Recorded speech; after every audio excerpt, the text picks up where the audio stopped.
Morning, it's November 27th. This is To My Liberal Friends, and I want to wish everybody a happy Thanksgiving tomorrow. May you enjoy your family and have a great holiday. Well, the election's over, and as we all know, Donald Trump won. Republicans retained control of the House of Representatives by a slim margin, and he regained the majority in the Senate by flipping 4 Democratic seats, which included 1 open seat, and defeating 3 Democratic incumbents. Now, that's forced the Democratic Party to do some serious soul searching.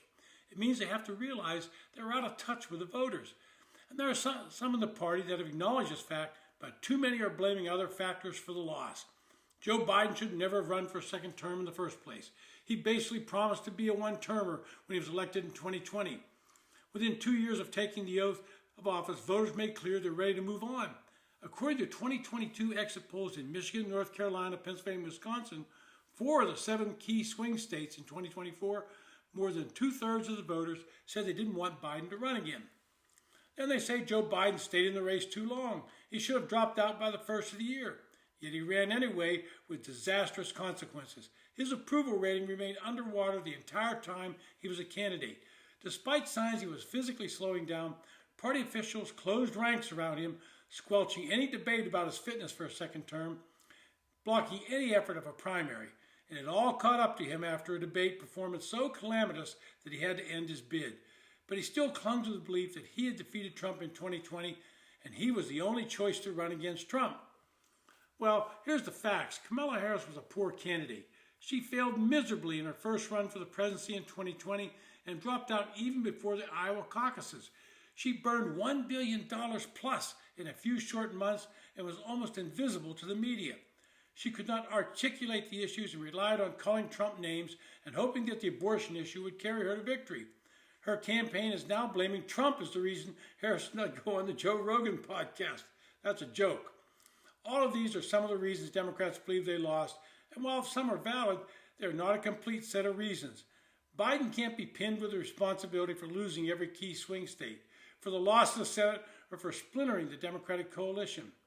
Some of the national or rational Democrats are finally waking up and realizing the strong progressive agenda that the left wing of the party has been pushing is not connecting to middle America. Yes, it might play in the urban centers, but these are locked-in Democrats. They're not the suburban and rural voters who have rebelled on issues like DEI and climate change. For almost 10 years, Democrats have run against Donald Trump instead of telling the voters why they were the preferable choice. They called Trump a dictator, a fascist, and likened him to Adolf Hitler. They did it so long and so often, the public finally tuned it out. Then the Democrats tried a strategy of lawfare to try and convict Trump of a crime and knock him out of the race. It only allowed him to become a martyr and turn the tables on those seeking to prosecute him. Letitia James, the New York Attorney General, charged him with inflating his assets in a loan from Deutsche Bank.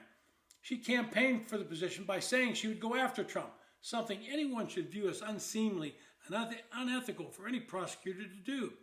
She ignored the bank themselves devalued the assets and were still satisfied enough to make the loan. She ignored that the loan was fully paid off and everyone was happy. She won with a judge siding entirely with the prosecution and levying a ridiculously high penalty. On an appeal, it appears the Supreme Court of New York is going to toss the entire case. The second case in New York was equally egregious. New York DA Alvin Bragg bootstrapped an archaic law into a felony. He also ignored that both the FEC and the Department of Justice passed on those charges. He accused Trump of using campaign money to silence a porn star, Stormy Daniels. He got a conviction by a liberal New York jury, and now the judge in the case will probably have to drop everything, or he will lose on appeal as well. We had the case in Atlanta where the DA paid her boyfriend a large sum of money to prosecute the case when it was obvious he was out of his depth. Jack Smith has already dropped all of his cases relating to January 6th and the classified documents case. Here's what the Democrats have to realize.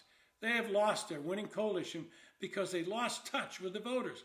And here's some statistics that should wake them up, but I doubt it will. Among black voters, Republicans showed a gain of plus 19 points. That was unheard of in previous elections. Among Hispanic voters, it was plus 29. Asian voters, plus 17. And others, plus 17. White voters with no degree, plus 13. Non-white with a bachelor's degree, plus 21. Non-white, no degree, plus 37. The Democrats have long relied on younger voters to carry them, but it was not so this time around. In the 18 to 29 group, Republicans had a plus 14 gain. In the 30 to 44, it was plus 8, and from 45 to 64, another plus 8. So much for scaring people about Social Security. These are all gains for Republicans, and some of them should scare the bejesus out of them. The gains among Black, Hispanic, and non-degree voters are significant. Trump spoke to them with a message of better times, more employment, and higher incomes. Democrats never got that message across and never gave voters a reason to vote for them. Simply calling the opponent all kinds of names and claiming he was a threat to democracy did not resonate, nor should it. It's been To My Liberal Friends. Thanks for listening. And again, happy Thanksgiving.